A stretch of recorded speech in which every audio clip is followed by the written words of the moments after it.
We would like to salute all the men and women who have served in every branch of our armed services, beginning with the National Guard Bureau.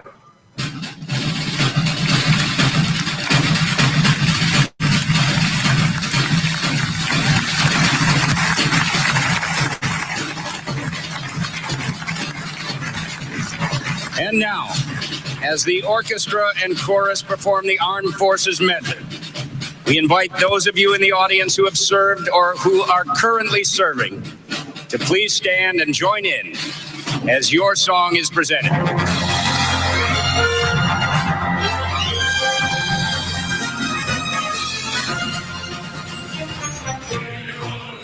United States Coast Guard.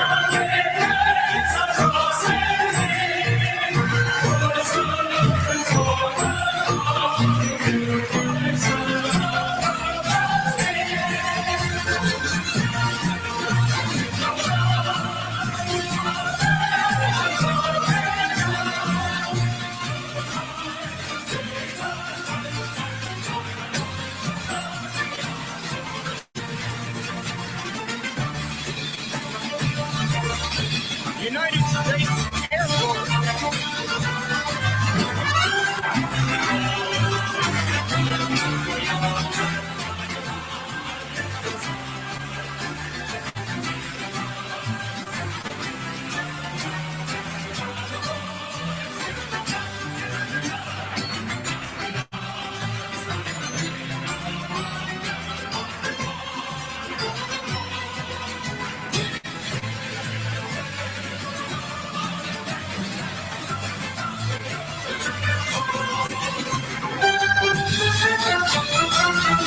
United States Navy.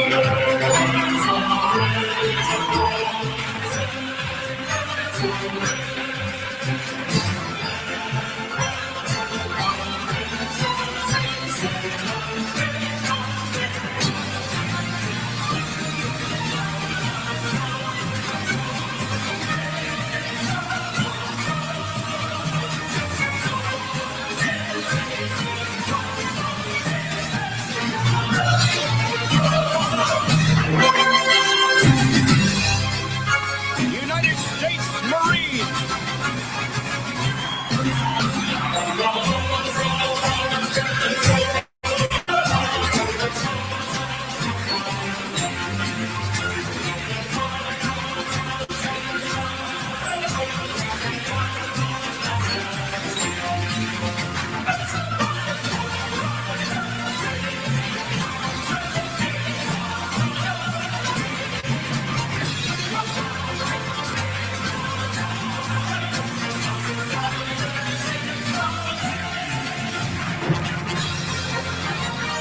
United States Army.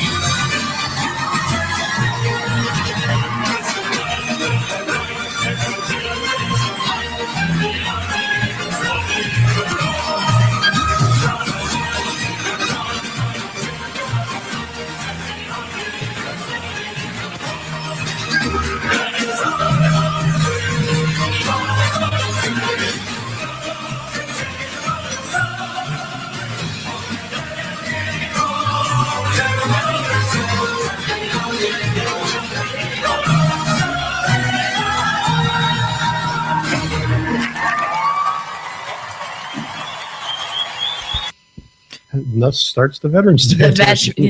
Welcome to the Lock and Load Veterans Day edition. Nice to see you all. You heard our tribute and to all of the armed services. Apparently, we don't call them armed forces anymore The terms are interchangeable. because I noticed that Gary Sinise, who's the one that introduced that piece, So it's called the Armed Forces Medley. So it was interesting that he went armed services. So I just wondered if there was some reason. I can say probably political correctness, but I don't know. I don't know. I don't know. It's your thing. Hey, and happy Marine Corps birthday. There you go. Okay. All righty then. So, yeah. Over here. Huh? I said, oh, you put it over there. Well, yeah. I'm not really going to put it to your left. There's really not a whole lot of space that's safe to put. That's fine. Okay. I just forgot. Okay. Okay. Bolts has joined us. Bolts. Well, you missed our tribute to the veterans, but that's okay. We're glad to have you anyway. Gosh, all right. What have we been doing for the last week? I can't even remember. I can't remember what I did this morning. No, I do remember what I did this morning. Mine just the same craptastic, trying to identify to people what they really need to do, and the fact that they cut our contract by as much as they did is going to hurt them. Speaking of which, the standard caveat. The opinions expressed on this show are the opinions of the hosts and the hosts alone, not any organization, group, or otherwise that we may or may not represent unless we say otherwise. Right. So If now that that's out of the way, we're speaking for MSR. Glassberg's in the house. Hey! About time. You know, one of these days he might actually show up at the studio again. It's like he acts like he has no. Huh?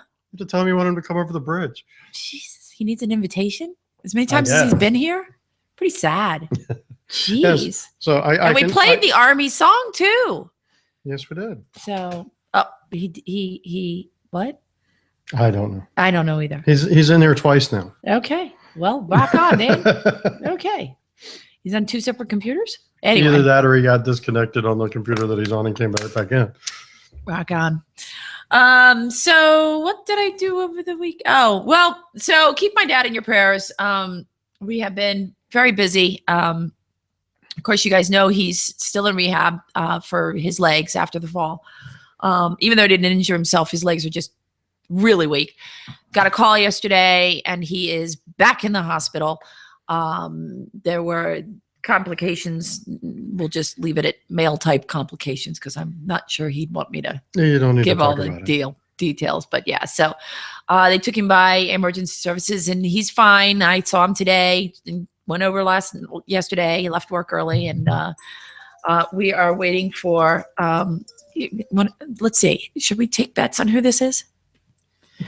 So it's either Kathy, Dan, or Dan's in the chat room. So but he still might text me. Oh, nope. No, it's actually John. John, or our John, other John. Okay, our collective John. Okay. Both, right? I think the answer to that question is both. Actually, you backed out of one, Dan. I think you could have put that a different way. That's okay. We're happy to. Once in a while. But anyway, so anyway, he's back in the hospital.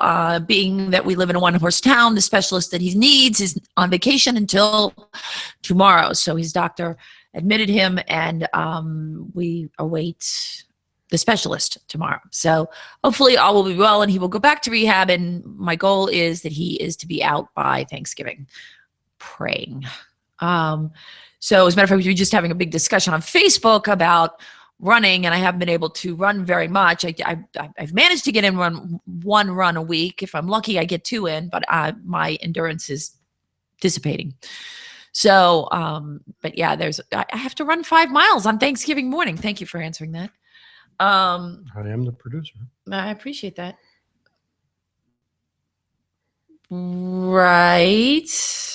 Just clarifying it for him in case he has a question. Okay.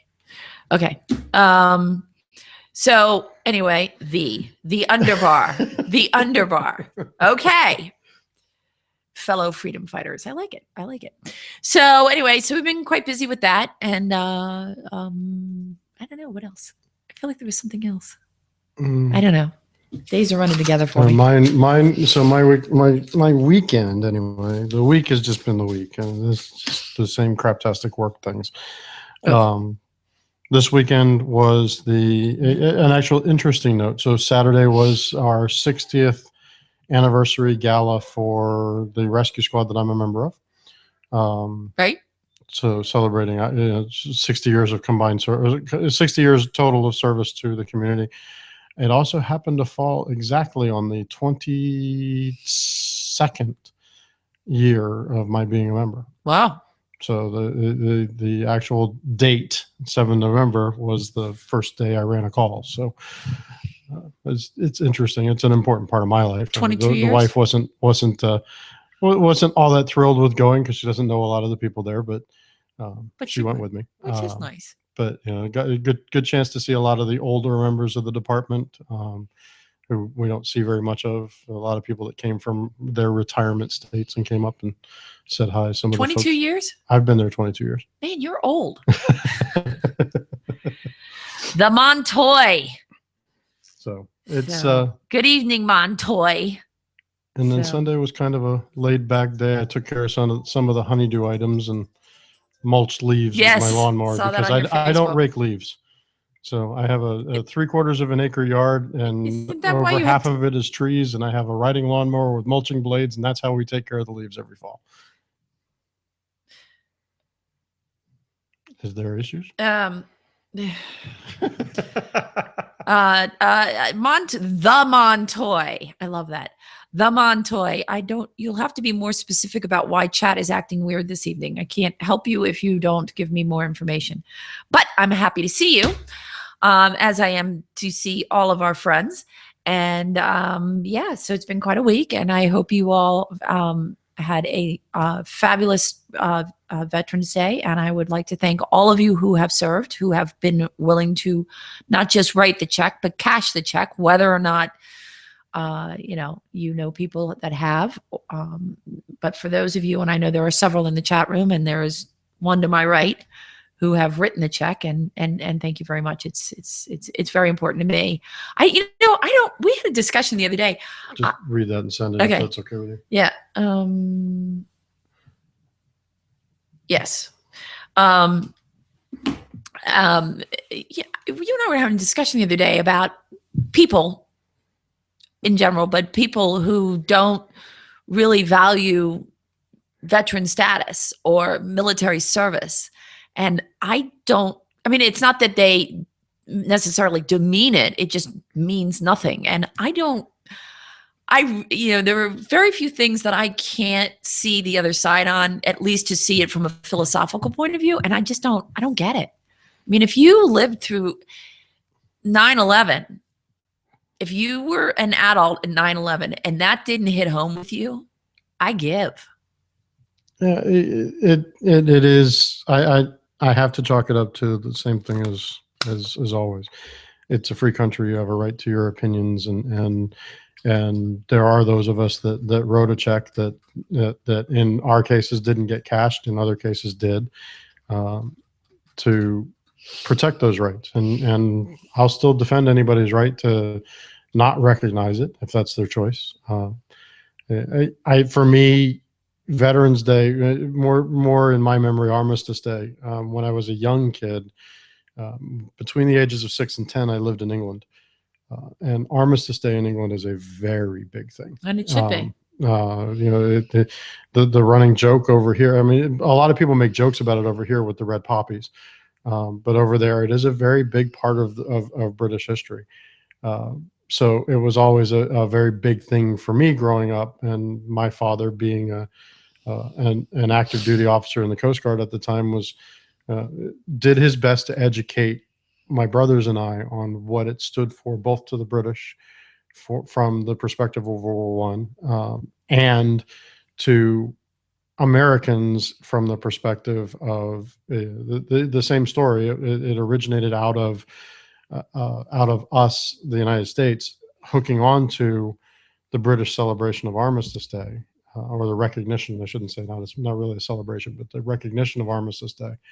And well, it wasn't really armistice for us, from the aspect of what was actually signed that led to the armistice. We were a signatory, but we weren't the main parties.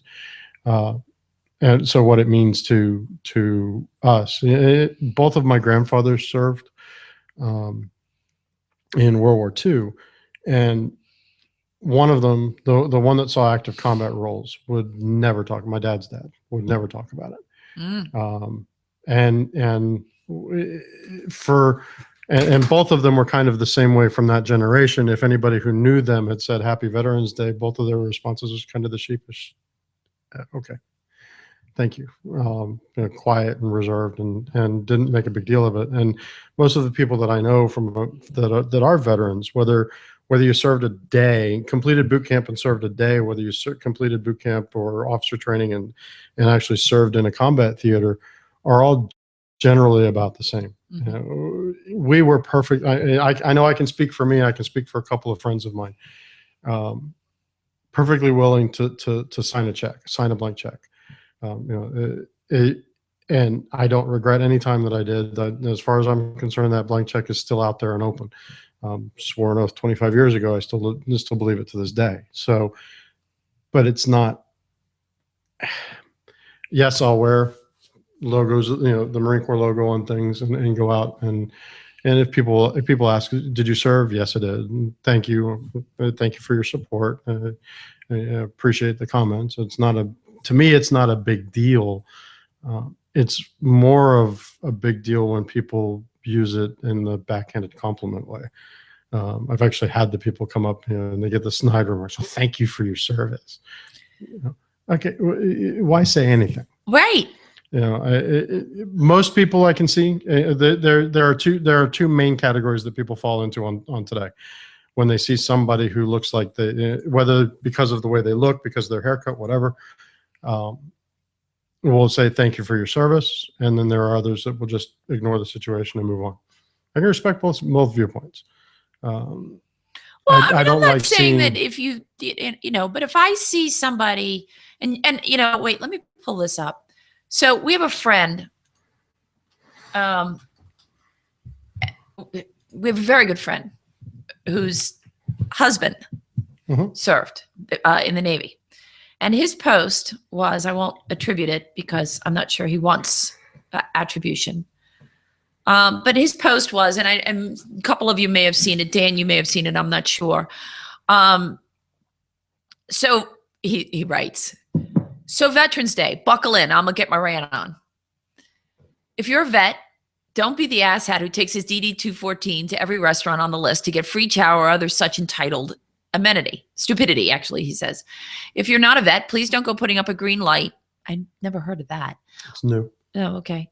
Or saying yay vets on Facebook and calling it good until Memorial Day. If the service of your countrymen really means something to you, then do something meaningful. Take one out to dinner. Check. Give a buddy a call. You're welcome.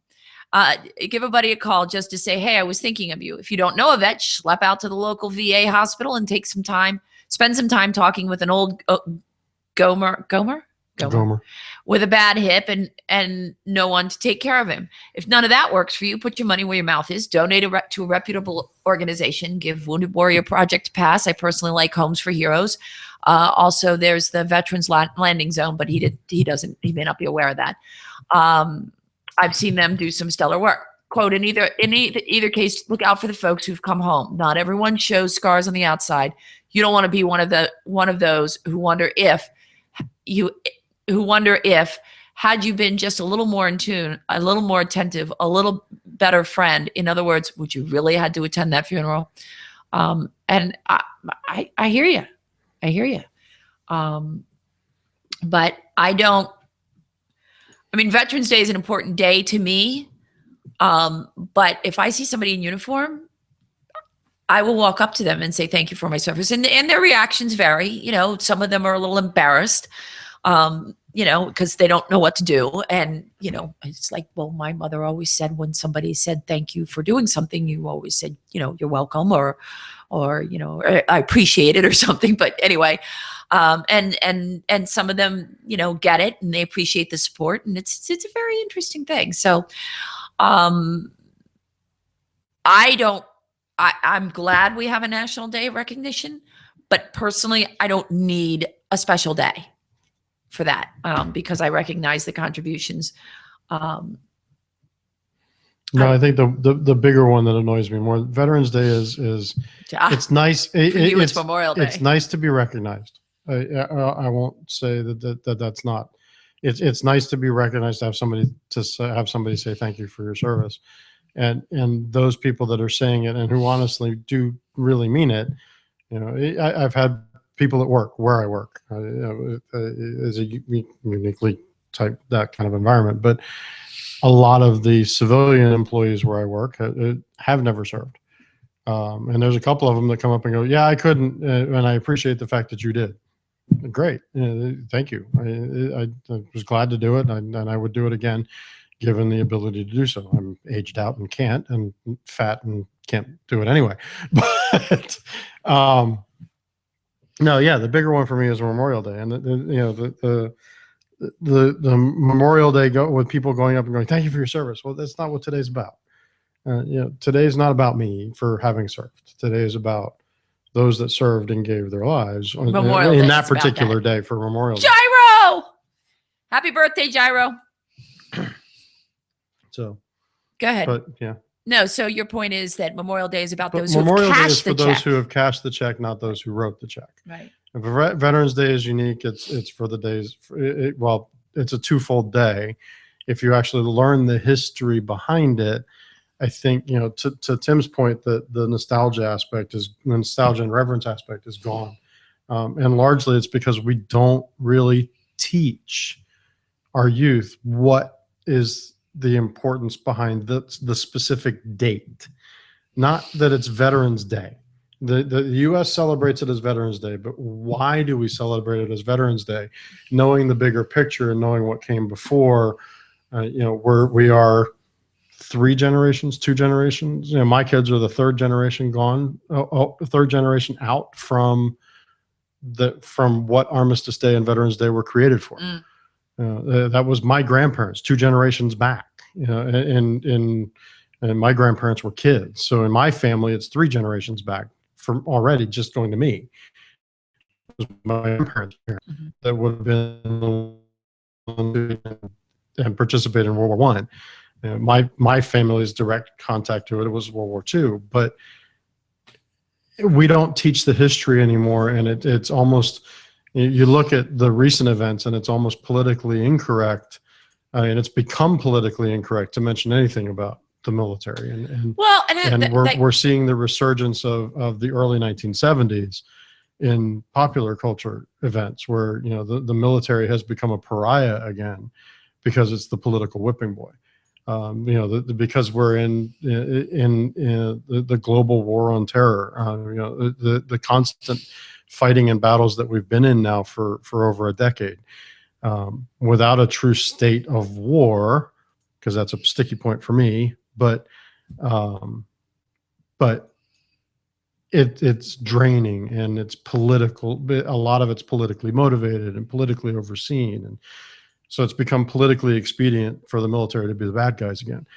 Well, and that gets to my point. I was reading an article where enlistment is down, and I get that, but when the kids are in high school, they don't talk about the value of the military. They don't talk about. This is not a career option for them. Yes, the recruiters are there, but this is not presented to them as a viable option. For that matter, neither are apprenticeships, but that's a whole nother story. But they don't give them, it's like, well, if you're not going to go to college, then I guess you're going to go work a minimum wage job. Well, that's not all that's out there. And frankly, if you were treating the military as the valued institution, there's a better word for it. I'm a little tired, so I can't think of it. But the valued institution that it is, noble institution that it is, you might have more kids interested in it, and Well, so you bring up an interesting point with the minimum wage discussion too. Is if you look at it, we look at the big push right now for a $15 minimum wage. Well, a $15 minimum wage equates out to, if it was full time, and hear that thought, if it was full time. Gyro, Muslim holidays are okay to celebrate, but bring up the protection served by our military and get a violence lecture. Yeah, well, that better not happen while my daughter's in school. So a $15 an hour minimum wage, if the person was working full time, which I realize in most cases they're not going to be, but if we looked at it from a full time perspective, full time is 2,000 plus hours a year. I'd have to look back at the military pay scales, but I'm betting it's still in the E4 range before they hit the $30,000 a year. And yes, I get the point of there are some additional benefits that they get that help compensate for some of that. But at the same time, we're arguing about a $15 minimum wage as a quote living wage, but we're expecting that our military personnel, full-time military personnel in the E1 through E3 ranks, to live on less than that. And yes, like I said, I realize that some of them do have an option to get parts of room and board are somewhat covered and that kind of thing, but it's still annoying. Yeah. Yeah, I got you. So Tim's got a question here, a serious question. With so many conflicts going on at the same time, what is it going to take to be in a quote state of war?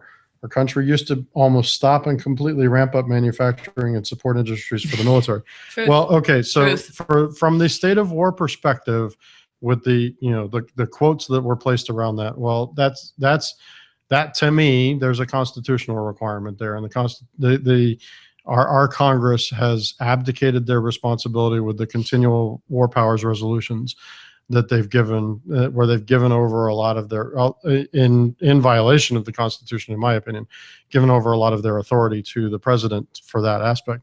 But a state of war it's a declaration. It's a law. It is actually a law that must be passed by Congress to declare war, passed by Congress, signed by the president.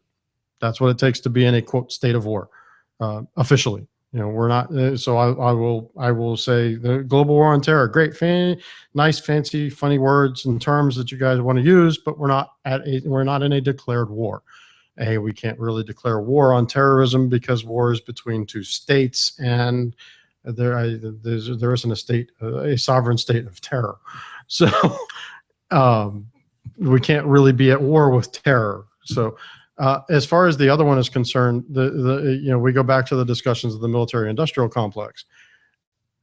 It takes an effort and a support from the government at multiple levels to do that. And frankly, I don't see the current executive doing that.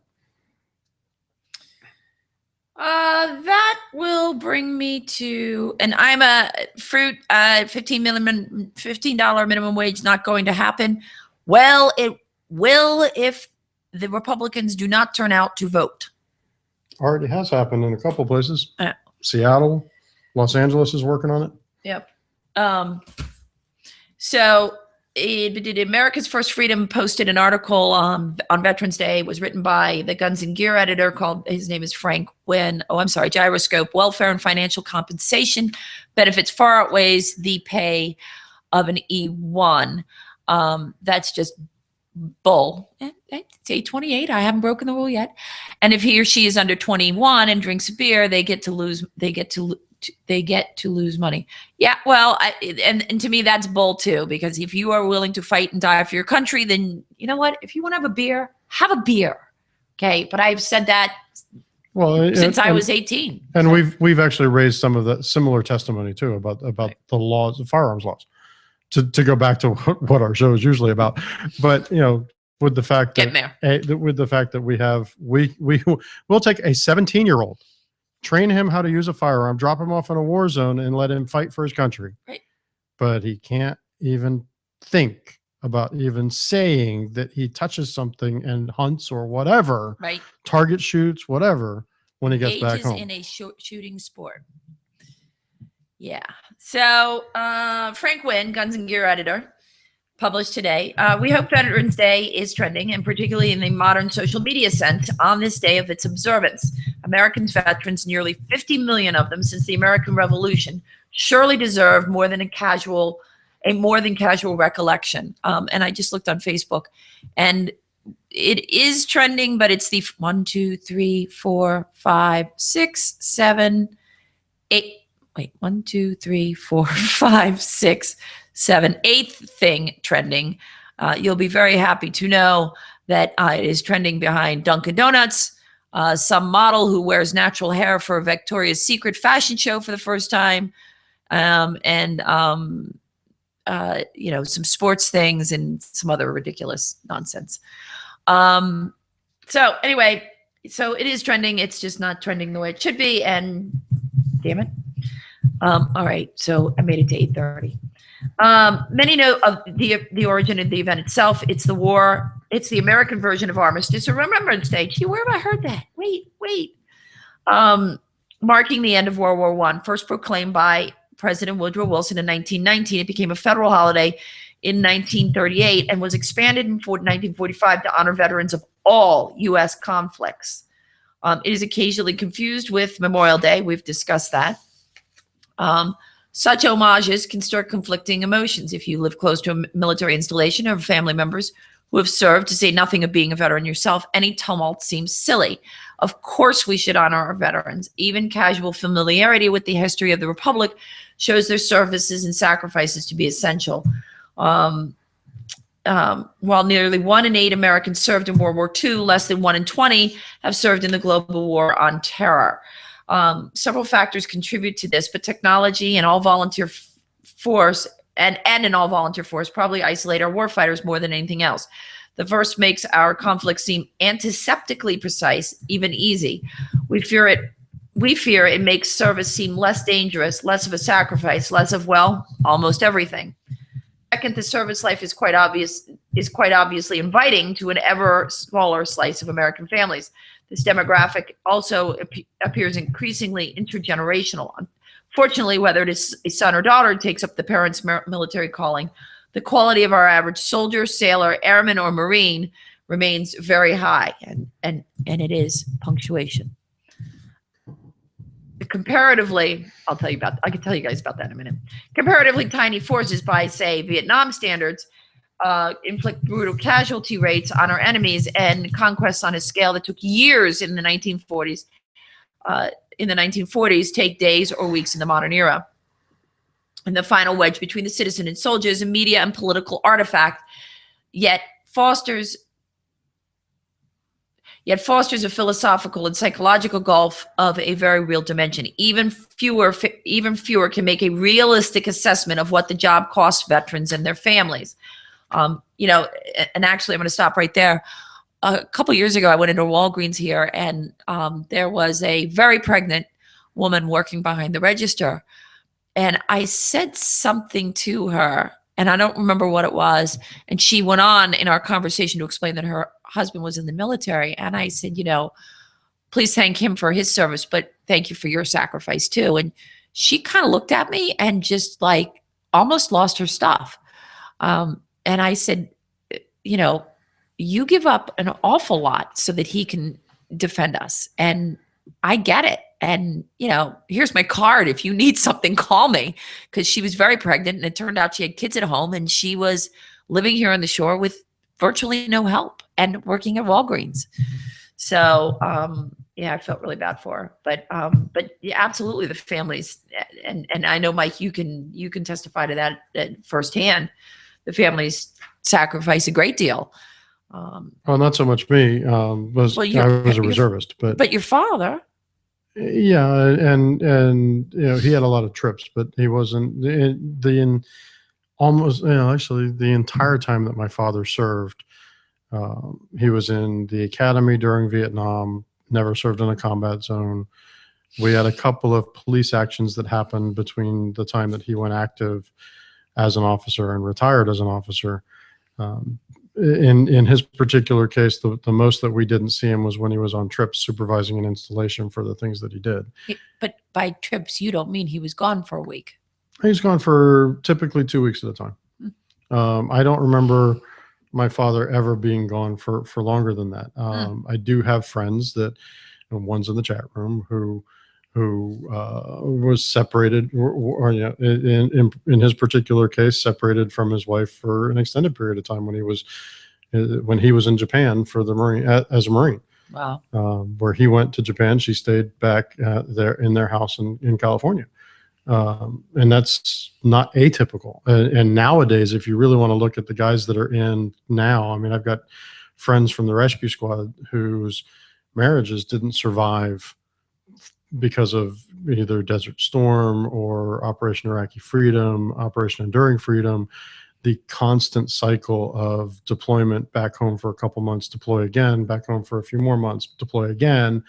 That kind of adjustment very, is very hard, difficult on both. It's difficult for the family member to be the military spouse to be gone, It's then very difficult when they come back and they get just enough time to cycle back into the events and the running of the household, only to be gone again. And it's worse in some cases where you have married spouses now. And the old military, the rule when I was in from 90 to 95, and the rule when I was in was that married spouses with children, only one spouse was eligible for deployment at any one given time. In Operation Iraqi Freedom and beyond, Gulf War II, for lack of a better term, and beyond, that went out the window. We don't care. It's not the military's job. You signed up to be in the military. Because they you will do figure it anything out. not to have to.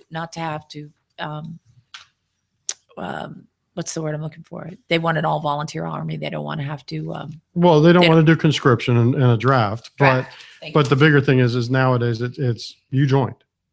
you. No. You decide to have a family after you, and you both are in.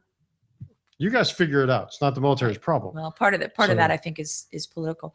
Gyro says I've said many times that the toughest job in the Marine Corps is the Marine Corps wife. Without my wife, Angel, my life would have been hell, period. And I don't know, but I can well imagine, and probably not nearly enough. But it's. I mean, the families serve too, and if I got no issues thanking the families too, because can't do it without them. So if you have served or if you are serving, please know that whether it is November 11th or June 14th, which I think is actually Arbor Day, I am grateful for your service and will continue to be. Let's move on. This is pretty neat. Combat wounded veteran can shoot again thanks to Florida gunsmiths. Did you see this? I mean, this is one of the ones I pulled. But did you read about this? So this guy has No, I didn't actually. he lost both hands to an IED in Afghanistan, but he can shoot again thanks to the efforts of LaBelle, Florida gunsmiths and Marines. I didn't realize that. And Marines, Buck Holly and Dave Clark of C&H Precision. Apparently, they developed this week. So explosions have shattered much of Marcus Burleson's adult life. The Twin Towers, the Afghan bomb that blew up the young Marine's face, his marriage. But this week came an explosion Burleson, 34, had been craving for years. The crack and kick of his new M40A3 rifle, custom made by LaBelle, Florida gunsmith Buck Holly, to be shot by a man with no hands. Sweat shining on his scarred cheeks, Burleson cocked his head and curled his black bionic finger around the trigger of a it says weapon, but I prefer firearm. It's a thing. Designed similarly to a Marine Corps sniper used in the sniper rifle used in the 1960s. This is on guns.com. Still used today. And with the faintest of mechanical whirs, he squeezed, then fired. Hit! Burleson laughed and kept laughing. How's that, Holly explained. 230 yards, first round hit. Damn, 230 yards. I'm lucky if I can hit it 10. Anyway, that's another story. Oh, but these are rifles. So I'm a little better than that. Still grinning, Burleson said, like a tuning fork. Beyond the impressive marksmanship, this shot is another step. By the way, if you want to see the firearm, there's a picture. I know what an M40 looks like. But. Yeah, but that's modified.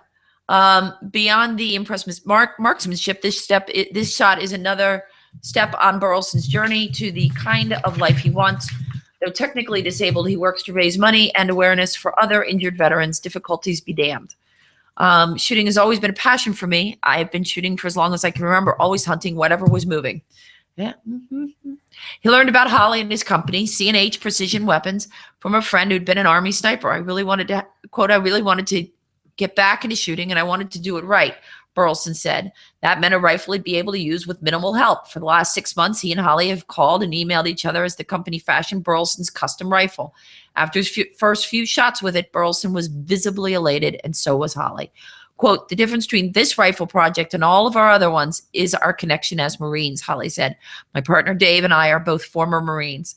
Veterans Day this week. The Marine Corps birthday is this week. And having Marcus here now to deliver this rifle makes it extra special. Burleson was injured defusing an IED, and spent 2 years learning to walk, stand, and speak, and lost his wife in the process. He's still suffering excruciating pain every day from a phantom limb that is no longer there, but feels like it is on fire, as it was in the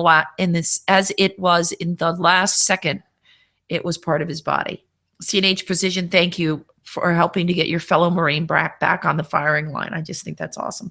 I'm sorry, this was not guns.com. This was bearingarms.com, and it was written by Bob Owings, posted today. So if you want to check it out and you want to take a look at that picture of the customized rifle, you can. Flag Day. I'm sorry, Bolt. I was going for something. What extends out to 2021? Minimum wage in Seattle. It also 14th of June also happens to be the U.S. Army's birthday. Oh, well, so Dan's happy with me. Okay. So in other interesting news, and actually, you better step up because I'm a little short on articles. Authorities, this is according to, this is via the Associated Press on abcnews.go.com. I forgot to write down the author's name. Actually, no, it said via the AP. Authorities in South Carolina say a 13-year-old who was at home alone used his mother's gun to shoot and kill a burglar.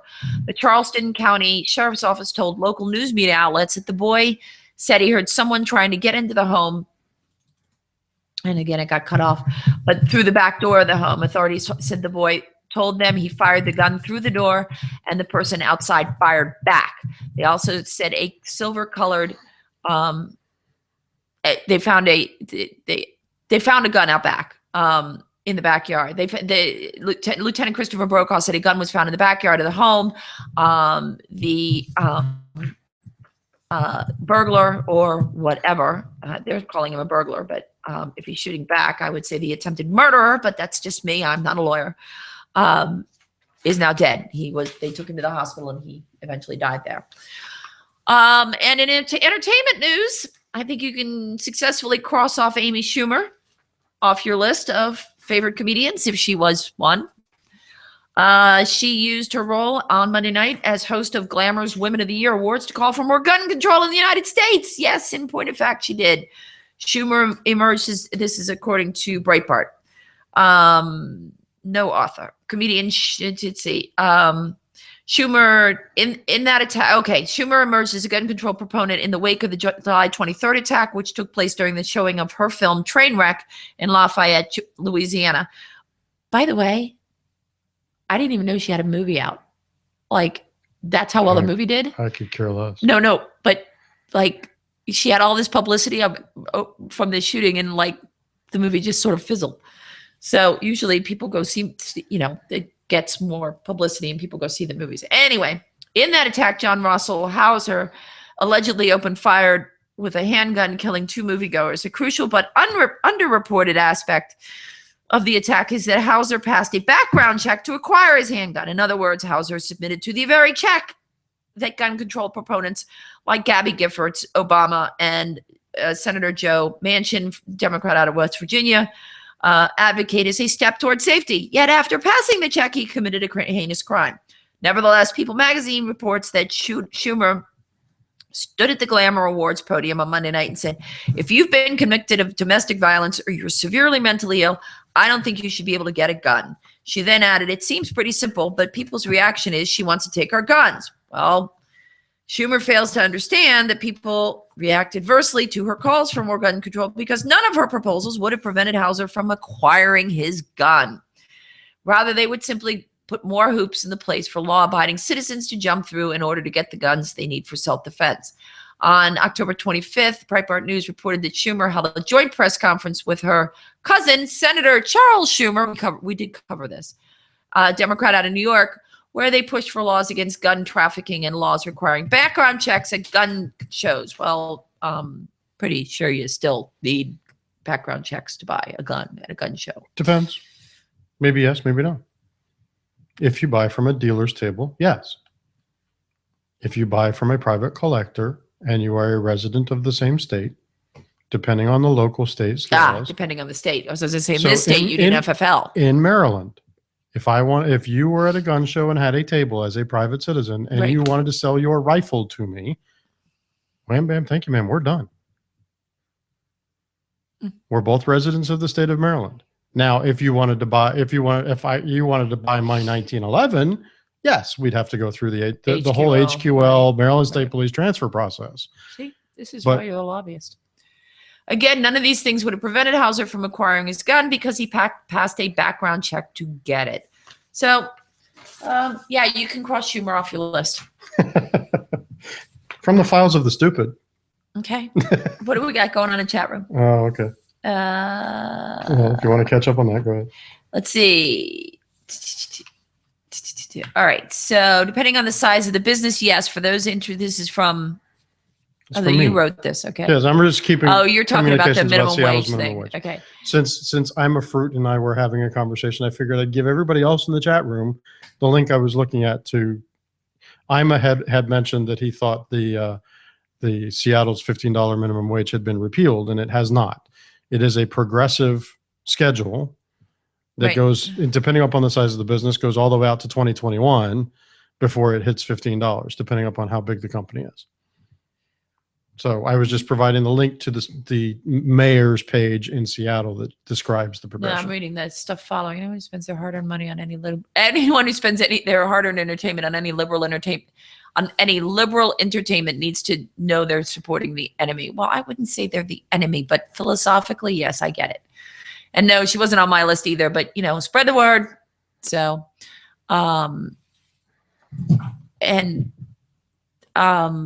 At the same time, I can say this: we have to look at things, and everybody's got to make their own personal decision. But if you didn't buy from people that didn't support the Second Amendment directly, or even those that are espoused to not support it, you're going to be tough on finding some items that you want to do. And from the entertainment aspect of things, you're going to be very hard pressed to find any entertainment that does Well, not have some link. I back won't to- buy I won't buy Levi's specifically because there are other brands that do not give money. Well, I to get that. Yeah, we've gun talked about control that before. Yeah, And there are options out. I'm not saying that there aren't options out there, but I'm saying that if you're going to take that stance, but you have to be yes, willing to do the research. Occasionally, I do buy a cup of coffee from Starbucks. Starbucks is, in and of themselves isn't really anti. They say that they'll follow the laws of the state that they're in. Okay, So, well, that's good. So, yeah. So I don't know if you want to talk about the link that Ima posted, but so I'll reference to this. I'm in the chat room. Somebody posted up about an article from the NRA-ILA about a woman who illegally bought a gun used to shoot a cop, and she received 1 year's probation for their sentence. We have the same issue in the state of Maryland. There's actually, if you're on Facebook, there's a Nolle Prosequi project. Nolle spelled Nolle. Prosequi is Prosequi. It stands for not prosecution, no prosecution. And there's a project that's going on by some folks out there in the 2A community in Maryland, some of whom actually are regularly in our chat room, that tracking gun crime, crimes committed with a firearm by illegal possessors of said firearms, and what they got, and the fact that you look at a bunch of things. So that the one that's in the chat room about the woman who shot a cop and only received 1 year's probation. There's also another one that's been floating around recently about an individual that is a straw purchaser and received. Could have been convicted on a large list of charges and received probation because he testified against somebody else. So all those firearms charges, we're not going to deal with them.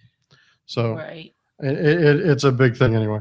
So from the files of the stupid, shifting gears a I'm little reading bit. the article, so go ahead. Shifting gears a little bit.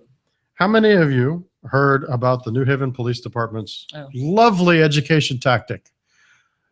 So the New Haven Police Department, I have a family connection to New Haven. My dad's family is from that part of the country. One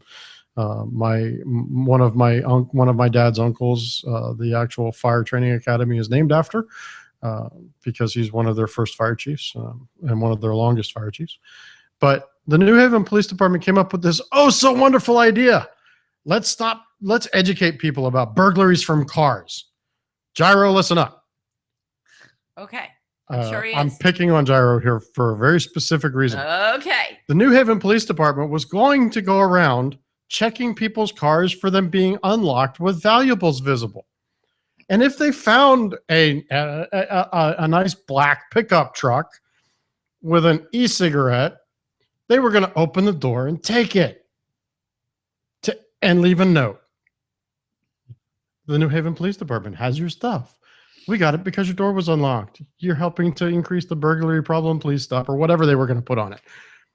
So apparently, this caused enough of a firestorm in the media that the New Haven Police Department actually reached out to the city attorney general or the state attorney general. Really kind of should have done before they established this program. The city attorney quoting from an article from NBC Connecticut, police are calling off a plan in a section of New Haven for cops to remove valuables from unlocked cars for safekeeping from lurking burglars. The city attorney advised New Haven police to put the trial program on hold. Police were planning on piloting a program that involved officers taking valuables from unlocked cars in a certain neighborhood of the city. So what's funny, though, is the cops were going to commit an act of crime. Because even if my door is unlocked, and Gyro will say this too, even if my door is unlocked, does not give you or anybody else who does not have my authorization permission to go into my car and take something out of it. Correct. That's still theft. You took something So that did we're not going to make our belong to police you. officers commit the crime of potentially petty, Oh potentially my grand God. theft to prove a point. Right, because because we don't think we're the police and we don't think you're being safe enough. So when I've had 2 Jeep Wranglers in my life. The first one was green and the second one was burgundy, and loved them both until my back just got to a point where it was either buy new seats or buy a new car, and that's how I ended up with a Mustang. Okay. So, but when you own a Jeep, unless you buy the hardtop, which I never did, because what's the point? I don't understand. So, because I wanted a 4-wheel drive convertible vehicle, and that's really the only one out there. So, you basically have, it's not canvas anymore, but it's essentially canvas. And I taught at Glass Manor Elementary. Well, Glass Manor Elementary is literally 1 block from Southeast DC. And anybody who's ever been a police officer in Prince George's County, and I say I taught at Glass Manor, they kind of looked at me like, oh, we have new respect for you. Well, yeah, because, I would have kids who were late to school, 2nd graders, and you'd say, why are you late to school? And they would say, well, somebody was sleeping at the bottom of the stairs and they wouldn't wake up. And I had to get around them. And mommy had to help me. They had to go back up. Yeah, well, because somebody was dead. So, and this was a regular, not daily, but it was a regular occurrence throughout the school year. So teaching in that area, and at the time, this is just before I met John, I happened to be dating a firefighter, and he was assigned to Glass. What are you giggling about? I'll throw you into the middle. He happened to be assigned to Glass Manor Fire Department, and he said, just leave your car unlocked. Just leave the doors open. Just don't leave anything in your car that you can't replace easily. So, and I had the stock, whatever, stereo that came in, and I didn't care. As long as the speakers worked, I was fine. So, and I left in the green Jeep, the cup holder was remarkably deep. So I kept throwing change in there in case I ever needed it for a meter or whatever. And I just kept throwing change.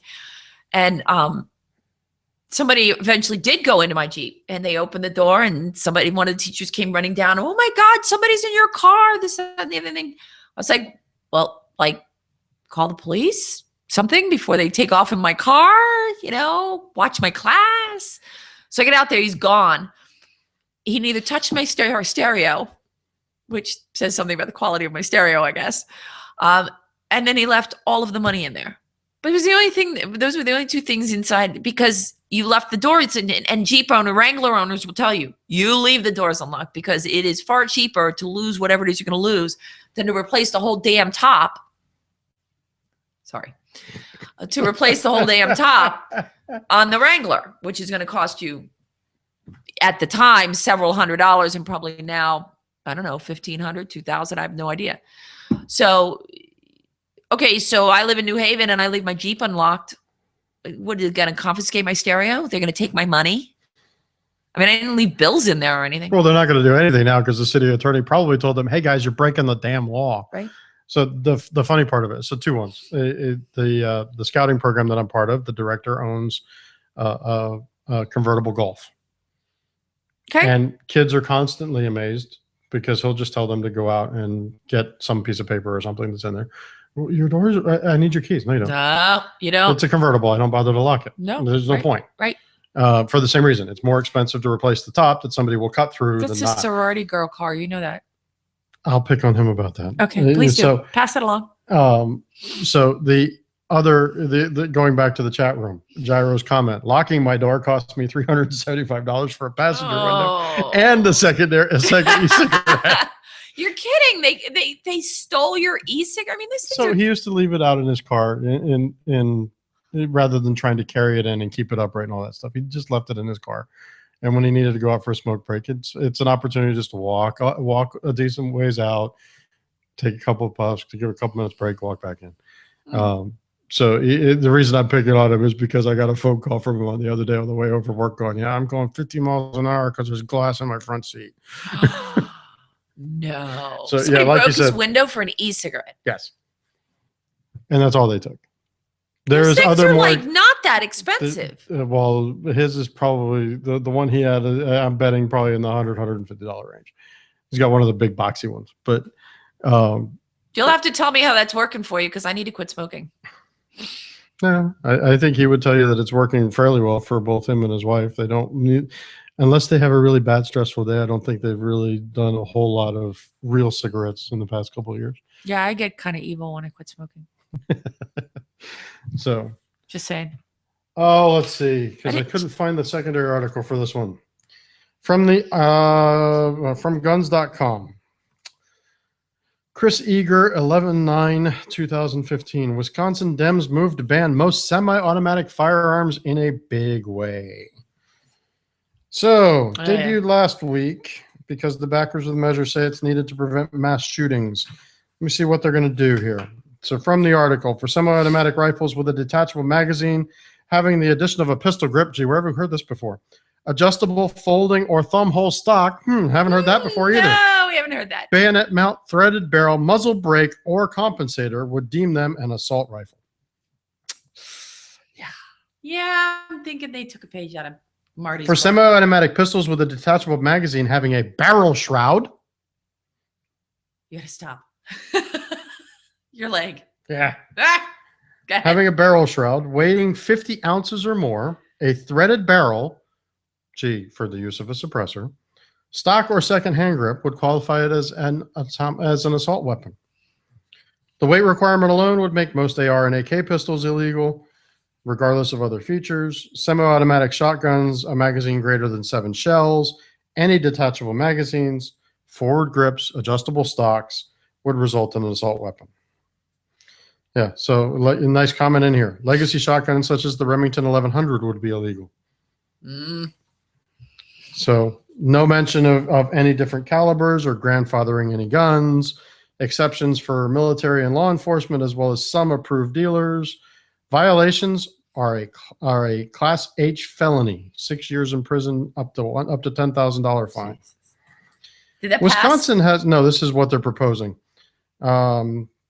Wisconsin has relatively low rates of homicide tied to firearms. When contrasted to Maryland, which has a similar population and chalked up 268 homicides with firearms in 2013, Wisconsin suffered 103. Of those, 6 were attributed to rifles. More stupid. It's Wisconsin. Scott Walker's in charge. He may not do well on the presidential stage, but I have a lot of faith Oh, in I that don't think man. it's going anywhere. I have a lot of faith in that man. And oddly enough, The union guys not fans of Scott Walker. Oddly enough, the union guys aren't fans any longer of Obamacare either.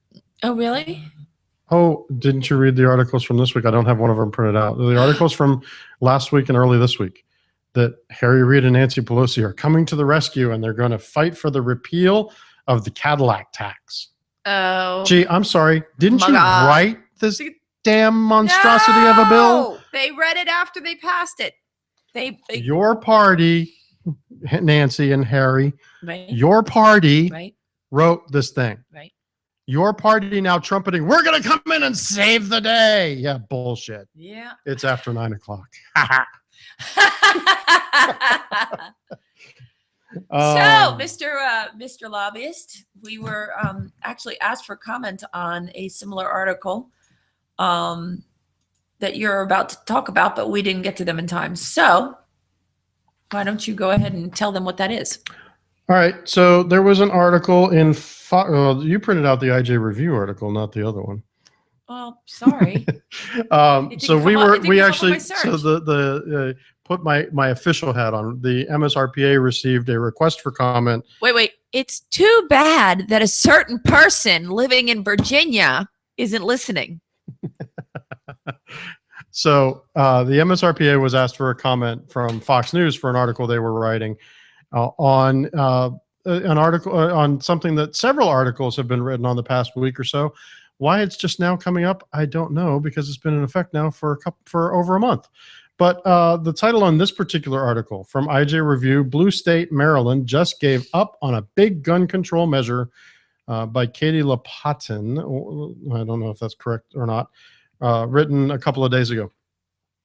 So this is in relation to the ballistic fingerprinting program. Andy was tied up. She's the actual press contact for MSRPA right now. But Andy was tied up and couldn't get to it. Had actually passed off to NRA ILA, who did provide a comment for the Fox News article. Their PR department wrote a very nice statement in there for inclusion in the article and was quoted. I didn't manage to get in touch with the article's author until after his deadline had already passed. So, but ballistics fingerprinting program, for those of you who may or may not have been paying attention last year, was the one one of the firearms bills that was passed. Biggest notch in the cap for the firearms community for this last year, for several years. It's been pushed. It was pushed by Delegate Smeagol every year since the inception of the program while he was in office. It's championed in the House this last year by Seth Howard. And I can't remember who the actual bill sponsor was in the Senate for the bill that passed. But massive waste of money. Those of us that know anything and have done any research on the program, very quickly put out to pasture by MSP as a program that didn't work. They actually sued the manufacturer. All of the resources assigned to actually doing anything beyond the initial cataloging of the spent shell casings were on other things anyway.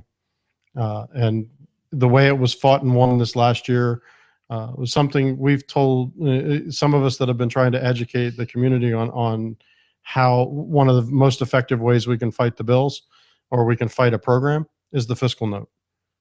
So this year, all of the organizations all of the organizations that normally testify, NRA ILA, the AGC, MSRPA, MSI, all took a backseat and either provided minimal testimony, as in I support this, or no testimony whatsoever. As a matter of fact, I don't think any of us actually gave any verbal testimony on that bill.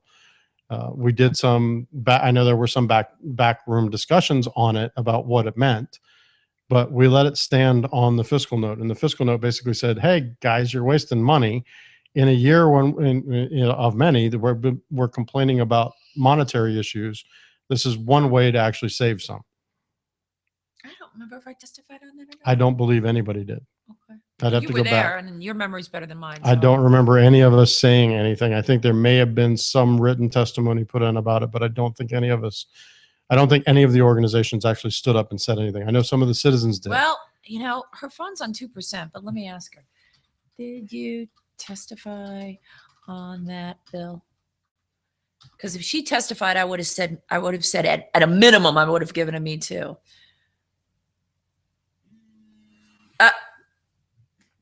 So my friend Gun Bunny, Oh, what? my friend Gun Bunny. Okay, yes, we did testify.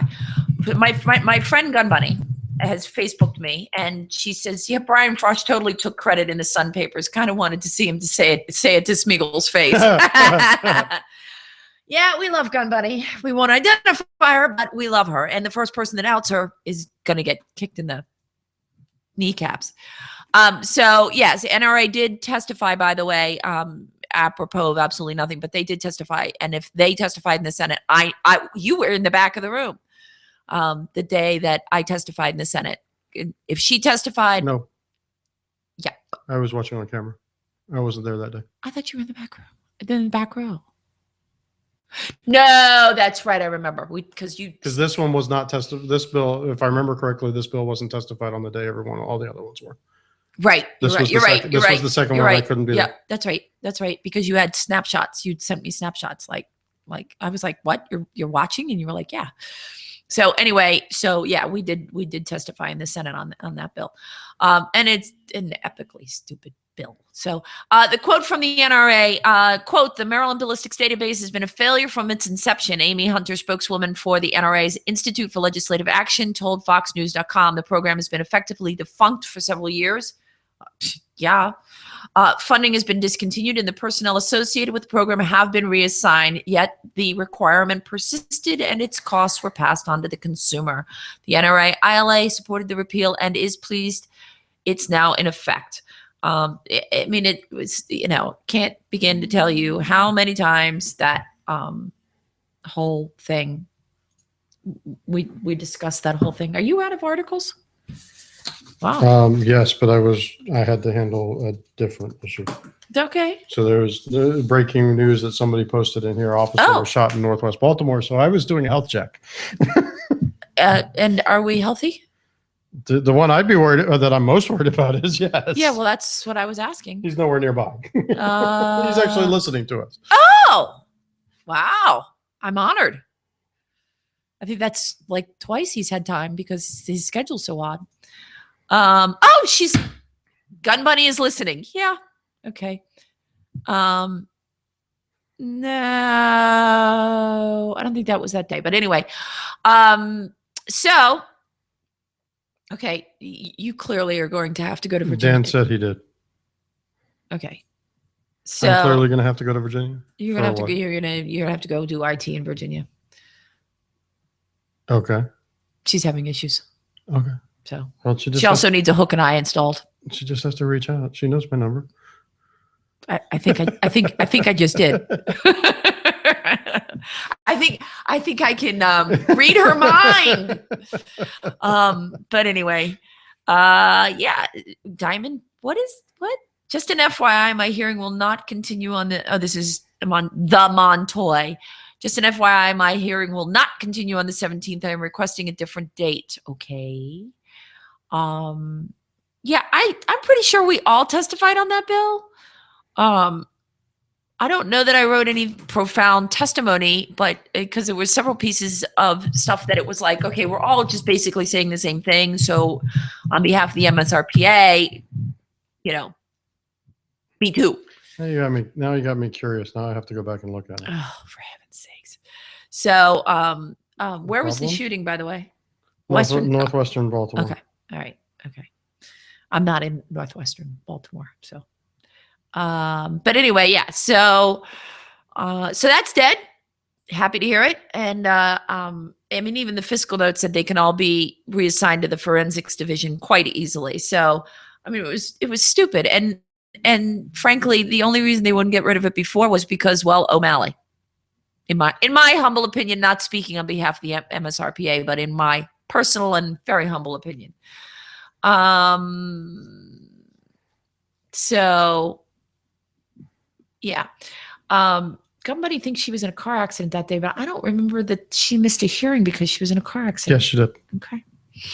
Just an update for the listeners. Tuesday the 17th, the Handgun Permit Review Board will conduct hearings. They are attempting to organize reviews for the first Tuesday and hearings for the second Tuesday. So He says or the month, but I think it was of the month. this was in the second one, the second hearing. It was the hearing on St. Patrick's Day. March 17th. The first gun bill day was March 12th. Yeah, I'm pretty sure I testified. Because, well, I don't know. Yeah. I mean, I'm not going to go pull the file and find out, but I thought we did. So, and by the way, yeah. Wasn't that the one that who's the senator? It's not God, who's the senator that looks like he's a he is a constitutional professor at American University. Raskin, yeah. Wasn't that the one? Wasn't he the one that gave the NRA and tried to give me a hard time, but gave the NRA like a really bad time? Tried to tried to ask her like lawyerly type questions, and she was like, "Well, I'm not a lawyer, so I'm not here to debate any law." The first one, yeah. Yeah, I'm not here to debate any law that isn't before us to be discussed. And she did a magnificent job, but she's talented like that. All three of you, Dan and John, all testified on it. Okay, how'd you find that out? I just pulled up the video. Okay. And I just looked at it. And we're all sitting at the desk? Yes. The video is attached to the bill? Yes, they're all. You didn't know that? I did not know that. Yes. You can go to the bill, and right there. Yeah. Committees. So that specific testimony is there? It is. They literally, remember what we were doing? We were capturing the video in Mike's office. Yeah, we had to go through and capture and find it. We don't have to do that anymore?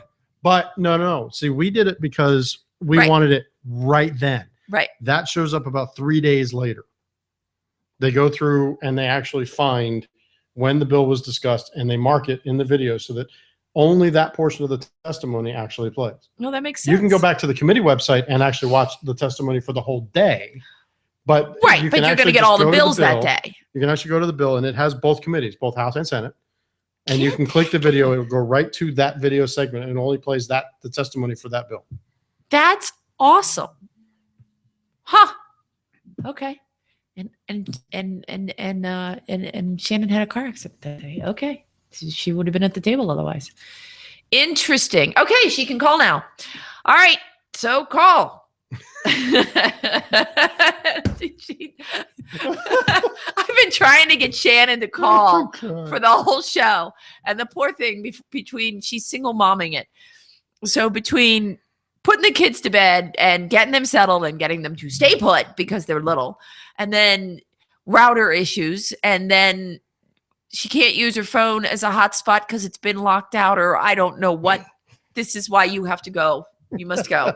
You must go do your thing. And then her phone was only on 2%, so she couldn't even call. Here we go. Well, maybe. Phone vibrated. Yes. Did you need a engraved invitation or what? So while we're waiting for her, one of Tim's other comments, just an update for the listeners related to the Handgun Permit Review Board. Really? You need my phone number? They are changing the way that they do the hearings and reviews. What they're trying to do now, and I don't know where they justify doing this, but the first meeting of the month will be reviews. That is where there is no additional testimony being provided or being requested. The person being reviewed may or may not be present, but isn't allowed to speak.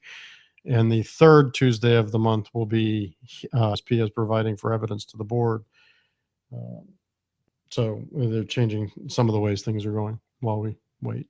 And wait. And wait. Woman. She's like, send me the number. I'm like, my cell. Like, call my cell. 410. Well, I mean, I think she thinks we used to have her call in on Blog Talk so that we could but bring it all together, but we can't get Blog Talk to work at the same time anymore. So. Good evening. You're on Lock and Load.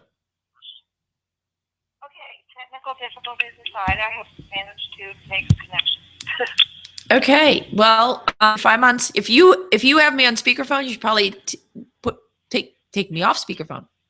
I do not have you on speakerphone. Wow. Can you put your headset on so you can tell if you can hear her or not? All right. So you're having technical difficulties, but you seem to be okay now. We'll see. Okay, she can be here. So we were talking about ballistic fingerprinting, and then I'm going to hit you up for anything else you want to talk about, except for that nasty cough you have, you poor thing. Well, I actually did find something out today. Oh. Delaware, Breaking news. for those of you who are interested, is going to be having a series of public hearings on the question of Sunday hunting. Really? Yes. The hearings are before the Fish and Wildlife Advisory Council. There will be one in each county of Delaware on 8th, 9th, and 10th of December. And as soon as there is more information, I will send out an alert. Well, that'd be awesome. Yes. Good. Okay. Gyro reports we can hear her. Well, Okay. he just told you we could. So. But it's nice to know from the audience. Jeez. Oh my God. Any comments you care to make about ballistic fingerprinting? Woohoo! We finished a Maryland session in the black. Yes. In point of fact, we did. So it's a very good thing. So, Shannon from the National Rifle Association Institute of Legislative Action. Is there anything coming up this session? Anything at all that you might want to be talking about, promoting? Because we haven't really talked about it on the show, and this is a good time. Well, Any gatherings? Yes, there is. She's like, I'm going. Yes. February what? 16th. Do what? February 2nd. February 2nd. 2A Tuesday, 2016. Ah. Be there or be enslaved by the tyrannical government. So the annual 2A Tuesday will be February 2nd, and it will be on Lawyers Mall. If you need directions or assistance, don't call Shannon, call me. You can reach me at 410-490-2734, since my number's out there everywhere anyway. So and just to let everybody know, unlike in years past where we tried to get rooms to do any kind of advocacy training or get-togethers or anything like that, because of the acts of others, not our community, but other communities visiting and testifying in front of the Maryland General Assembly, all public outreach has been denied access to the Maryland General Assembly's access spaces. So we don't have any access to committee rooms or to any of the caucus rooms or anything else. So we won't be doing any of that, but we do encourage that everybody, after we get done with the rally, stick around. Do not go get lunch. Go meet with your legislators during the lunch hour. When they break to go back into session, feel free to go get lunch. And also feel free to reach out to them ahead of time and try to make an appointment to see them if you're in a district where we've got somebody on the fence, or if you're in the district with somebody who really needs to be educated. Be professional, polite, and firm with how you discuss things with them. But please feel free, reach out, make an appointment to go see them. And please, if you make an appointment, keep it or cancel it in appropriate amounts of time. We may not agree with their stances in all cases, but the easiest way to turn off the legislators is to waste their time. I'm a Fruit asks if there is a hotel close by that you could use. Well, if you want to spend the night, there are plenty of hotels. But I think the question is about conference space, correct. and at that point, it becomes a matter of prohibitive cost because the closest conference space hotels are very, very high end. Yep. And also a matter of having to sign a contract, and we all know what the weather can potentially be like in the DC metro area in February, and we do not want to be in a situation where we spent thousands of dollars reserving a conference room and then canceling the event for inclement weather, and now we're on the hook. And speaking of inclement weather, more details to come for this as the groups all make their public announcements. But so I'll jump in here as MSRPA's lobbyist and go. The decision from everybody from the major organizations that spearhead this effort, MSI, Maryland State Rifle and Pistol Association, the NRA ILA, and the Associated Gun Clubs of Baltimore, all of us decided the same simple policy. Pay attention to the Anne Arundel County's public schools website and announcements. If the Anne Arundel County public schools are closed, the event is canceled. If the Anne Arundel County public schools are open, please take it on your own responsibility to be responsible for the safety of yourself and anybody you are bringing to Annapolis. If you feel you cannot make it to Annapolis safely, don't come. We'll miss you. We want you to be there, but we want you to take care of your personal safety first. Yeah, because, if you're not in one piece, then you can't fight the good fight with us. So, yeah. And Tim, safe. Exactly. Tim asked the question, can one of our legislators reserve a room? Tim, the process actually was that a legislator had to reserve the room for us anyway. The answer to it in the larger scale is no legislator can reserve a room for anybody other than caucus business and their specific business within the environment. No outside advocacy groups for large things like this done, period. Across the board, it's not a smack at any individual community. It's a people weren't responsible, weren't maintaining the space, weren't cleaning up after themselves, and weren't being respectful of the fact that it is a working environment for the legislators. And so the decision was easy, done. We're not doing it anymore. Right. And in point of fact, I know when Barbara Oakes was House Administrator, she had no problem with us using the rooms because we were meticulous. We went back around, and after the first 2A Tuesday, you and Shannon and Mike and Dan and a couple others went to every single room that we used and made sure that the tables and chairs and desks were all put back and that everything was cleaned up as best as we could get it. And Barbara was like, she was thrilled with us. So I am pretty well convinced it wasn't about us. Shannon, what else you got? Anything? How about them Virginia elections? How about them Virginia elections? You want to talk about that? Well, Bloomberg tried to buy a state senate, and it didn't work. Oh, what a shame. And he spent all that money to do it, too. I know. Darn. Are you in tears over this? And I believe Not. Just how much crying political in my beer. Hey Shannon, how much political capital did McAuliffe lose in that maneuvering? A huge amount, because he used to be DNC chair. This was supposed to be his bread and butter, was getting people elected to office. This was his big, this is his entire resume. I get people elected to office, and he couldn't do it. Quel tragique. Can you say toast? So. Well, he's toast anyway. Virginia is a one-term environment anyway. So next election for governor, he's out as it is. Yeah, but he's not going to make it as congressman or senator. We can hope. Well, unless he goes to the very, very, very blue area of Arlington. I think he's pretty, I'm a fruit. Terry got his ears smacked.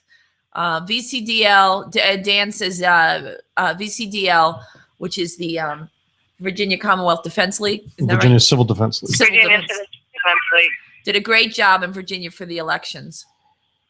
What's JOB? Job? What? Well, in the first line, he said John. He said in the first line, he said great John. And the second line is correcting John to job. Oh, I just read it the way it was supposed to be read. So, but yeah, so NRA had people knocking on doors for the entire week leading up to the election. They wore out tons of shoe leather all throughout Henrico and the Central Virginia counties, our office was basically dead because everyone was out in the field just knocking on doors and getting out the word. Shannon, I don't know what he's talking about, and maybe you or Mike do. I'm a Fruit posted. The Post did a good job as well uncovering the fraud. Do you know what he's talking about? The Post did a good job uncovering what? Uncovering the fraud. It's something to do with the Virginia elections, but I really don't know. I would need something. I have an more than that. article. Wait, I have an article. Well, I don't anymore. Never mind. I had an article pulled up by the Washington Post, but I don't know. It didn't say anything about fraud, so I don't know if he's euphemizing or what. So I'm a Fruit. I would say, give me a link. That would be really helpful. So okay, and as much as I love talking all events 2A with the fabulous team at Lock and Load, yes, the littlest activists have gotten themselves out of bed. And So Hook and I. She needs a Hook and I. All right, Sweet Pea. something Thank you like for that. calling in. Deadbolt, duct tape, Right, you know. right. Got it. All right. Well, thanks for calling in and give the girls a kiss for me. Will do. All right. Thank you. Bye. All right. So February 2nd, Lawyers Mall, Annapolis. More information to come as we know speakers, as we know if a decision is made on whether we're going to have a special guest or not. We're still in trying to figure out A, who's going to speak for each organization, and B, if we're going to have You are. a keynote. Well, I know I'm speaking for MSRP. I think we know who's going to speak. We just don't know what we're going to talk about. Since we like to try to talk about slightly different topics, not all of us coming up and saying the same thing. I know. We all kind of start out with the rah Second Amendment, but yeah, we need more I know than what that. you should talk about. Well, we'll talk about that off the air. Talk about what you know. That's what you're supposed to do. The first rule of speaking is, and the first rule of writing is write about what you know. Did you find the article? No, Okay. I did not. I can't believe the girls got up. That's so funny. VCDL PAC spent about $400,000 total on the elections to support pro 2A candidates. Apparently, we got real serious in Virginia. Hopefully, we will get real serious again in Maryland. And we've got some federal elections coming up, some congressional elections, and of course, Mikulski has resigned her seat.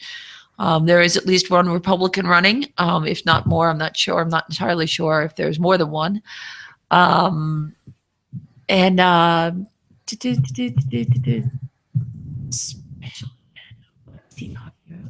Fly me up as a guest speaker. I'm special.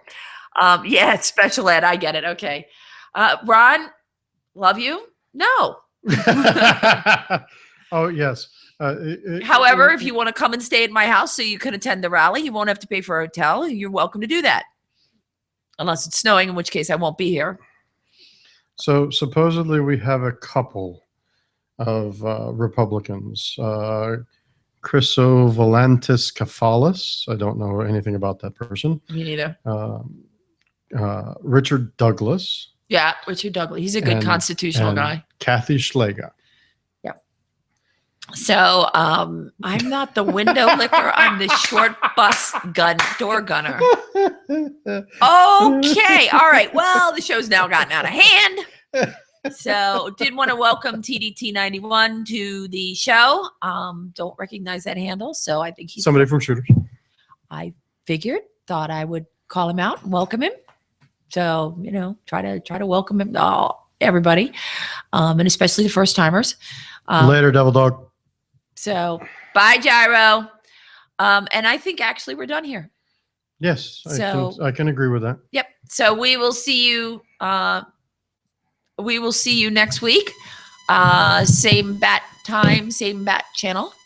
Unless we post otherwise. Yes. Right. Well, right. Yeah. So everything goes well with that. Everybody's health stays the same. We should be fine. So we will see you next week. Thank you so much. You have an outtake? Yes, I'm going to be a little bit selfish here and let the Paris Island Marine Band playing the Marines hymn take us out. Okay. Happy birthday, Marine Corps. Hoorah. And happy Veterans Day to everybody out there. And thank See you ya. for your service.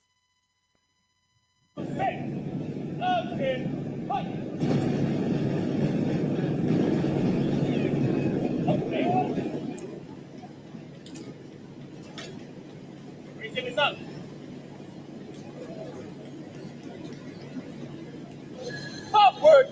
Back!